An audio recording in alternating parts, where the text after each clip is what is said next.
এক যুবক এসে বললেন, ইয়া রাসূলুল্লাহ ইযান লি বিজিনা, হে নবী আপনি আমাকে জিনার অনুমতি দিন, জিনার অনুমতি দিন। ফা আকবালাল কওমু আলাইহি ফাজাজারুহু মাহমাহ, সাহাবারা ধমকাতে লাগলাই, বেয়াদব, লজ্জা শরমের মাথা খেয়ে কি বলো এগুলো তুমি নবীর সামনে, জিনার অনুমতি দাও। ওয়ালা তাকরাবুজ জিনা, আল্লাহ বলেন জিনার কাছেও যেও না, ব্যভিচারের কাছেও যেও না, তুমি নবীর সামনে এসে এই পাপের অনুমতি চাও। রাসূল ইসলাম কিছু বললেন না।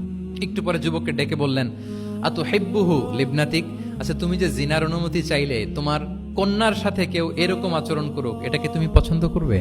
সে বলল, লা ইয়া রাসূলুল্লাহ, কেউই পছন্দ করবে না এটা। আচ্ছা আতুহিব্বুহু লি উম্মিক, তোমার মায়ের সাথে কেউ অপকর্ম করবে, এটা তুমি পছন্দ করবে? লা ইয়া রাসূলুল্লাহ, না। আতুহিব্বুহু লি উখতিক, তোমার বোনের সাথে কেউ এই কাজ করবে, তুমি পছন্দ করবে? সে বলে, না।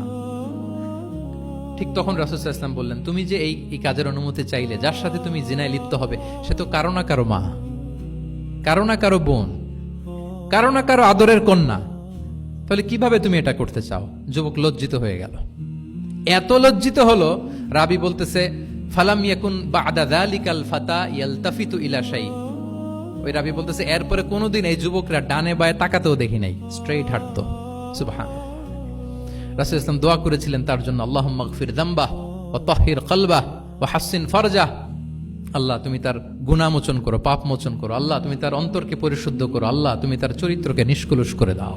নবীর দোয়ার বরকতে চিরজীবনের জন্য নিষ্কলুষ পবিত্র তিনি হয়ে গেছেন। তাহলে দেখেন, তাকে অন্যভাবে বুঝাইলে হয়তো কাজ হইতো না, যখন তার নিজের উপর দিয়ে বোঝানো হলো, তোমার বোনের সাথে যদি হয়, তোমার মেয়ের সাথে যদি কেউ এটা করে, তুমি মেনে নিতে পারবা? এটাকে বলে ইমোশনাল ইন্টেলিজেন্সকে কাজে লাগিয়ে, মানুষের আবেগ অনুভূতিকে নাড়িয়ে দিয়ে, teaching by touching the heart, teaching by touching the emotions. Emotional intelligence তিনি ইউজ করেছেন শিক্ষাদানের ক্ষেত্রে, অর্থাৎ আবেগ অনুভূতিকে নাড়িয়ে দিয়ে ছাত্রকে ইমোশনাল বানিয়ে তারপরে মেসেজ দেয়া। সুবহানাল্লাহি ওয়া বিহামদিহি।